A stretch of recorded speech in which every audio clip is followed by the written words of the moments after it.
Hello everyone, आज है 14 अक्टूबर और आज इस वीडियो में हम बात करेंगे इंडियन एनर्जी एक्सचेंजेस के बारे में, जो आईईएक्स के नाम से जानी जाती है ये कंपनी। और मोनोपोली शेयर है ये, और देखा जाए तो 140 रुपए के आसपास ट्रेड कर रहा है। गिरावट जरूर देखने को मिली है आज। अगर देखा जाए तो जब बाजार खुला था अच्छे प्राइस पे ये भी खुला था, लेकिन उसके बाद लगातार ये टूटता ही गया। वीडियो में डिस्कस करेंगे जब इतनी बड़ी गिरावट देखने को मिल चुकी है तो खरीदारी के मौके बन सकते हैं कि नहीं, वो भी इस मोनोपोली वाले शेयर में। तो वीडियो को शुरू करूं उससे पहले अगर आपने अभी तक चैनल को सब्सक्राइब नहीं किया है तो प्लीज अभी इसे सब्सक्राइब कर लीजिए, क्योंकि आगे भी बहुत सारे वीडियोस हैं जो आपको काफी ज्यादा हेल्प करेंगे। तो इंडियन एनर्जी एक्सचेंजेस के बारे में अगर हम बात करें तो कंपनी पिछले एक महीने में 14% की गिरावट दिखा चुकी है और लगातार टूट रहा है। इससे पहले भी 140 के करीब पहुंचा था, लेकिन दोबारा हल्का सा बाउंस बैक आया, अब वापस वहीं पर पहुंच चुका है। और कहां से टूटा? 162 रुपीज के लेवल से।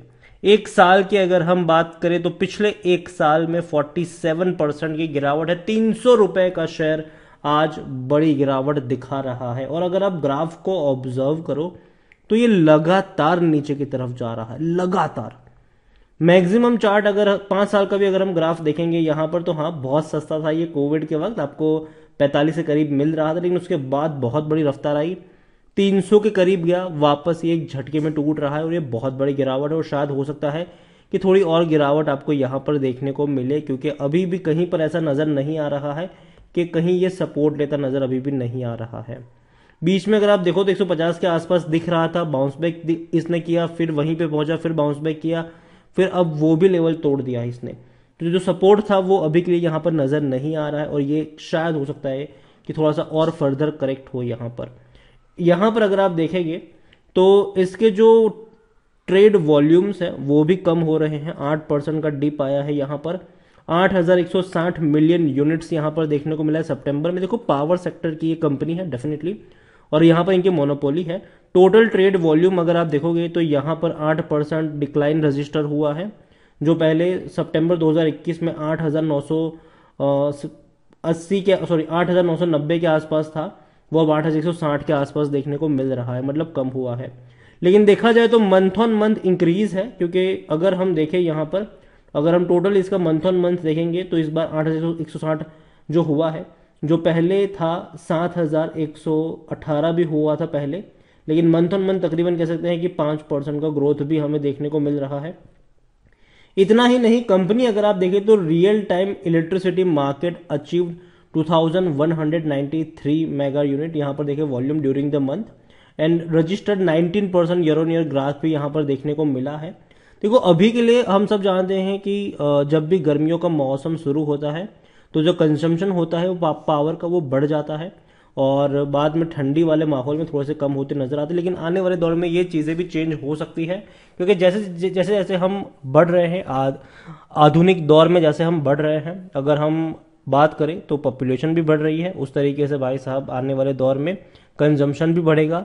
जो बिजली आपको अब छोटे गांव में, बड़े शहरों में भी रेगुलर देखने को मिलेगी आपको आने वाले दौर में, तो कहीं ना कहीं फायदा जरूर है। मतलब जितना प्रोडक्शन ज्यादा होगा उतना ही यहां पर फायदा इनको भी होता नजर आएगा।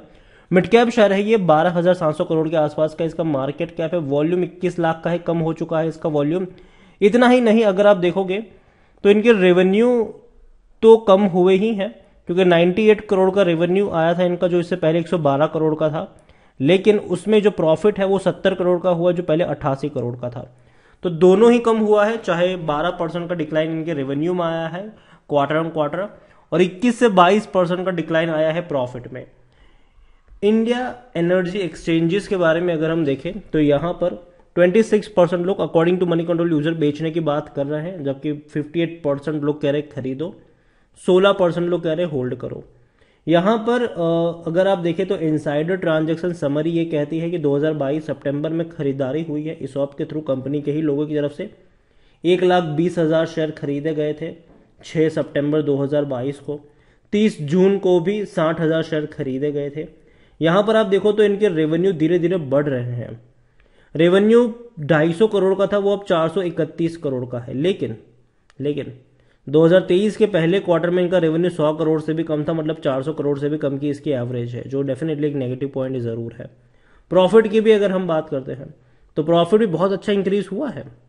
175 करोड़ का प्रॉफिट 300 करोड़ पर चला गया, और यही वजह थी कि कोविड के बाद आपको एक बड़ी रफ्तार देखने को मिली यहां पर। लेकिन अब दोबारा से प्रॉफिट इनके स्टेबल, मतलब बढ़ नहीं रहे हैं, ऑलमोस्ट उतने ही हैं। यहां पर इनको रेगुलर प्रॉफिट कमाना पड़ेगा, बड़ा रेवेन्यू, बड़ा प्रॉफिट दिखाना पड़ेगा। इनके क्वार्टरली रिजल्ट्स के बारे में देखें तो नतीजे इनके आने वाले हैं 20 अक्टूबर को, आज 14 तारीख है, 6 दिन बाद इनके रिजल्ट्स आने वाले हैं, और उस रिजल्ट्स पर भी नजर होनी चाहिए, क्योंकि भाई साहब कई मायनों में वो कई सारी चीजों को आपको एक्सप्लेन करेंगे। यहां पर जहां तक मुझे लगता है कि अभी यहां पर खरीदारी को लेकर जल्दबाजी इसीलिए भी नहीं करनी चाहिए, क्योंकि पहली चीज तो ये कि ये अभी भी कहीं सपोर्ट नहीं ले रहा है, टूट ही रहा है। दूसरी बात, एटलीस्ट अब 6 दिनों बाद जब नतीजे आने वाले हैं तो एक बार के लिए जो रिजल्ट्स आते हैं उसको देख लेना चाहिए कि कैसे रिजल्ट्स आते हैं। अगर रिजल्ट अच्छे आएंगे तो अच्छी बात है, लेकिन अगर अच्छे नहीं आते हैं तो कहीं ना कहीं ये इसको और फर्दर नीचे की तरफ धकेल सकता है। इनका जो रेवेन्यू और प्रॉफिट है वो एटलीस्ट पिछले साल की एवरेज से तो ज्यादा ही होना चाहिए। और जहां तक अगर हम बात करें IEX के बारे में, तो खरीदारी करने का सही मौका है, ये कहना है टिगर टैप का, मेरा नहीं। 40 का इसका पी है, जो कि सेक्टर पी है 27 से महंगा है। तो पहली चीज तो ये कि थोड़ा सा सस्ता होना ये जरूरी है। अभी के लिए मेरे हिसाब से थोड़ा सा और फर्दर करेक्शन यहाँ पर आना चाहिए। अभी जिस प्राइस पर ट्रेड करा है वो वैल्यूएशन के हिसाब से थोड़ा सा महंगा है। 33% एनालिस्ट कहते हैं कि खरीदारी करो, खरीदारी करने का मौका भी है, ये कहना है टिकर टैप का। हालांकि डिविडेंड की जहां तक अगर हम बात करें तो डिविडेंड उतना खास अट्रैक्टिव पे नहीं कर रहा है। इस साल इसने 2 बार पे किया, पहले 1 रुपए फिर अभी 1 रुपए, मतलब 2 रुपए का इसने डिविडेंड पे किया है। पिछले साल अच्छा पे किया था डिविडेंड 2.5 रुपए का और 1.5 रुपए का, कम से कम 4 रुपए का, मतलब टोटल 4 रुपए का इसने डिविडेंड भी पे किया था। इस बार 2 रुपए का डिविडेंड पे किया है। IEX को लेकर देखें तो खरीदारी करने का सही मौका नहीं है, क्योंकि शायद ओवरबोर्ड, मतलब सॉरी, जो इसकी करंट प्राइस है वो थोड़ी सी ज्यादा है इंस्ट्रिक वैल्यू से, और लॉन्ग टर्म में पैसा यहां पर बना है।